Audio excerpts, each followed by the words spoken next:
Gempa bumi Bengkulu itu terjadi pada tanggal 12 September 2007, kira-kira pukul 6 sore. Ya. Kekuatan gempa itu 7,9 skala Richter. Ya. Pada saat setelah gempa terjadi, masyarakat panik, bahkan sangat panik sekali, ya, karena gempa yang ditimbulkan itu berpotensi tsunami.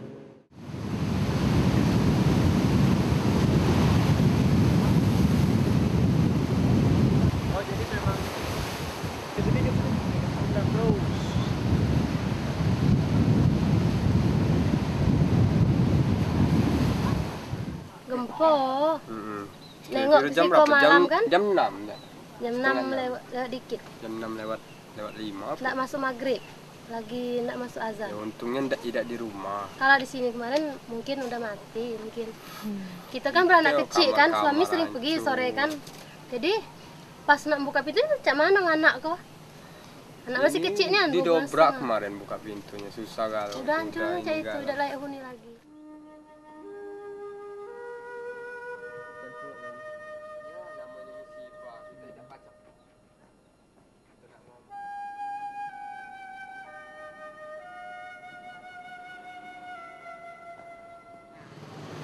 Kencang dari tahun 2000. Berarti waktu itu ibu di rumah? Takut nggak ibu? Wah, tidak ada pacar. Ini rasa sakit ini. Rasa sudah sakit ikonian, parah nian. Makan tidak galak apalagi puasa, tapi puasa terus dijalani terus. Pasrahlah lagi. Kalau bisa sembahyang lah. Tapi aku pindah rumah gaib, aku tidak berani lagi sih.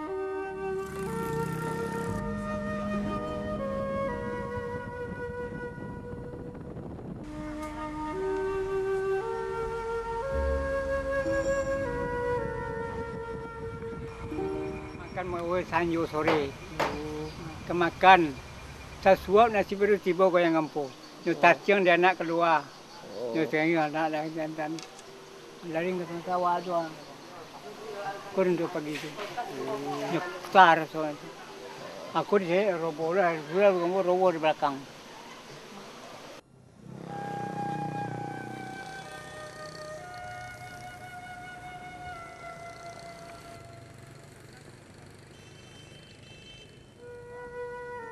Kemudian nanti ada masuk terpal 1000, jadi Samlawan itu sudah dihitung sudah masuk gudang.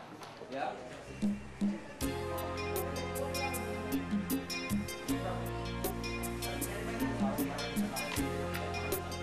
Utara pada saat pertama kali kejadian kami langsung merekrut para relawan-relawan yang ada untuk standby di markas untuk kita koordinasi mungkin sekitar setengah jam, 1 jam, kemudian kita langsung melakukan asesmen ke beberapa titik-titik terparah.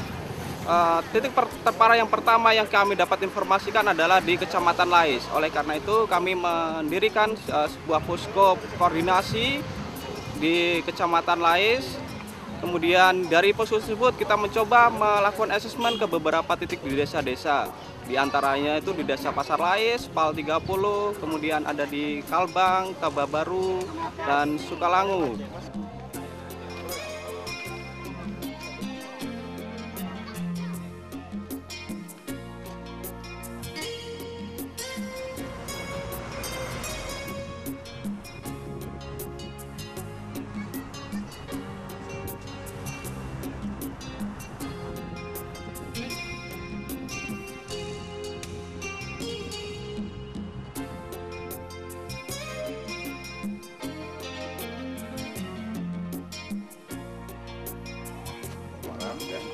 Utara dulu, utaranya dari utara kita bersama-sama cabang langsung ke lapangan ke Lais. Karena tersebut saya selaku Kepala Markas Daerah, selaku Sekretaris PMI yang mempunyai tugas sebagai penanggung jawab bencana di Provinsi Bengkulu ini memerintahkan segera pada staf-staf saya di PMI daerah maupun pada kepala-kepala markas cabang agar seluruh relawan itu berkumpul di masing-masing markas. Untuk di Kota Bengkulu, kira-kira 1,5 jam setelah itu kita sudah berkumpul semua di markas cabang, markas daerah dan markas cabang kota. Saya sudah kerahkan ambulan yang ada di PMI daerah untuk membantu masyarakat, begitupun ambulan yang ada di PMI cabang.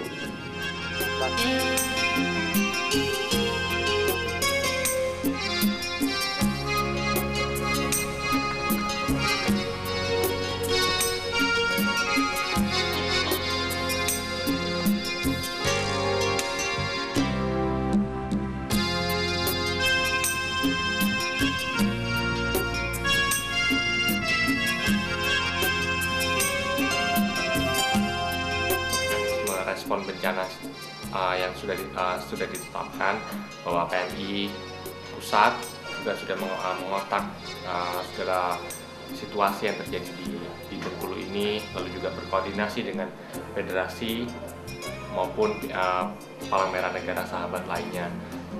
Nah, pada hari pertama federasi bersama dengan perwakilan dari PMI pusat mengirimkan sumber daya manusia untuk membantu proses assessment, meminta informasi secara keseluruhan akibat gempa itu, berapa yang luka, berapa yang meninggal.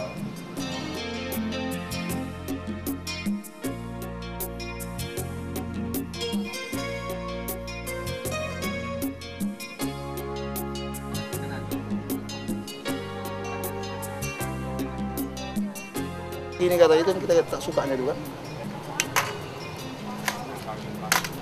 Lagi digini katanya. Kadang-kadang birokrasi pemerintah kita ini banyak nian menang-menang alasan jadinya. Ini udah bencana, prosedur itu kan manusia yang bikin itu, bukannya Tuhan yang bikin prosedur itu. Nah, itu kan dunianya itu kan. Kecuali kalau dalam keadaan normal, kita harus jumpai kepala desanya dulu, teken dulu ini, timbang terima dulu. Itu dalam keadaan normal, bisa kita perbuat itu. Kalau dalam keadaan gini, emergency, hilangkan aja lah seperti gitu lah. Jumpai langsung masyarakatnya nenak. Masalah protes salah katanya, pemerintah itu pun tahunya itu. Bahwasanya tindakan kita itu salah, tapi bukan berarti fatal kesalahannya. Kita kan bisa kasih alasan, begitu loh maksud. Ada supermi dikasih orang nasi bungkus, untunglah orang Batu kami ini. Aduh, tidak bisa, ya mencari tidak bisa. Untunglah orang ada bantuan ke dusun ini, tidak baca.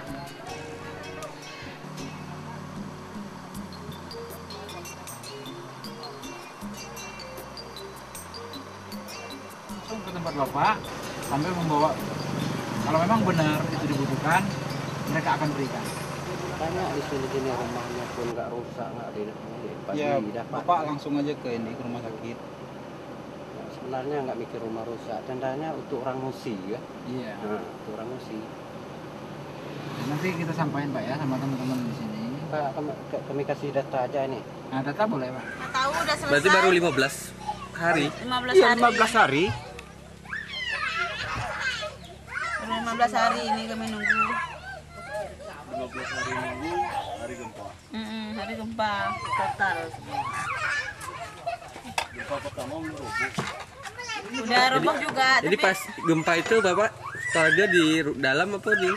Masih di luar kami. Di gempa itu Bapak sudah di keluar kan? Anak-anak keluar semua. Ibunya sudah mandi. Gue lagi mandi di sumur. Pas tuh kami waktu gempa tuh kami lari keluar. Yang pertama tindakan yang kita kerjakan adalah pelayanan pengobatan terhadap korban-korban gempa bumi, baik itu yang terkena fraktur maupun yang terkena kasus-kasus medis sederhana. Hanya itu yang bisa kerjakan untuk pelayanan kesehatan. Kemudian kita bekerja sama dengan beberapa instansi terkait seperti Pusbankes 118 Yogyakarta, kemudian PMI cabang PMI Palembang, daerah Palembang. Dari situ kita koordinasi, kita menyebar ke beberapa daerah, diantaranya daerah Kota Agung, Mesigit, di desa-desa di kecamatan lain yang tidak tercover oleh bantuan-bantuan dari yang lain. Bapak, ibu-ibu, saudara-saudara, khususnya yang hadir di Kadis 2 Desa Lubuk Gedang, bahwasanya PMI ya dari Palang Merah Indonesia akan ada mengadakan pengobatan gratis untuk masyarakat kita. Untuk itu, mari kita bersama-sama ke tempat kepala desa. Pada saat kita mendengar adanya gempa di Bengkulu, kita berupaya berkoordinasi dengan Palang Merah Indonesia pusat di Jakarta Dan pada saat itu tim dari PMI Daerah Riau dimintakan untuk berangkat gelombang pertama, satu tim yang berjumlah 20 orang, namun karena satu dan lain hal, pada saat ini kita mengirimkan anggota sebanyak 18 orang. Namun sesampainya di Bengkulu ini, dalam perjalanan yang kami tempuh sekitar 24 jam, kita bergabung dengan Palang Merah Indonesia dari Sumatera Selatan, juga tim dari Medical Action Team sebanyak 4 orang, sehingga keseluruhan anggota dari Medical Action Team yang bekerja di Bengkulu pada saat ini adalah 21 orang. Kegiatan yang kami lakukan selama ini adalah kita berupaya untuk semaksimal mungkin melaksanakan kegiatan di bidang pelayanan sosial. Di antaranya adalah mendatangi kem-kem pengungsi dan juga sistem mobile dari satu titik kem ke titik kem yang lain, dan juga bekerja sama dengan aparat pemerintahan desa yang ada.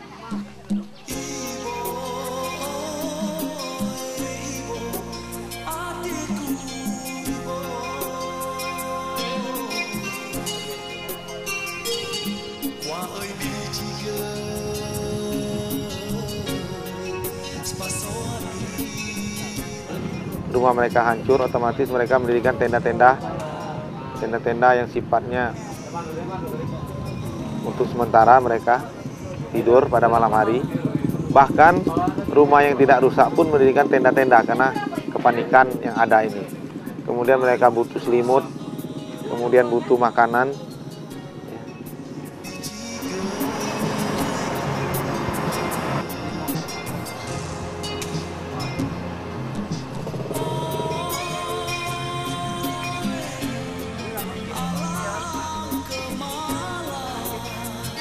Kemudian bantuan yang ada untuk saat ini sudah masuk itu hygiene kit sebanyak 500 kotak, kemudian lampu badai sebanyak 400 buah lampu badai. Berarti Jakarta belum sampai, Pak ya? Iya.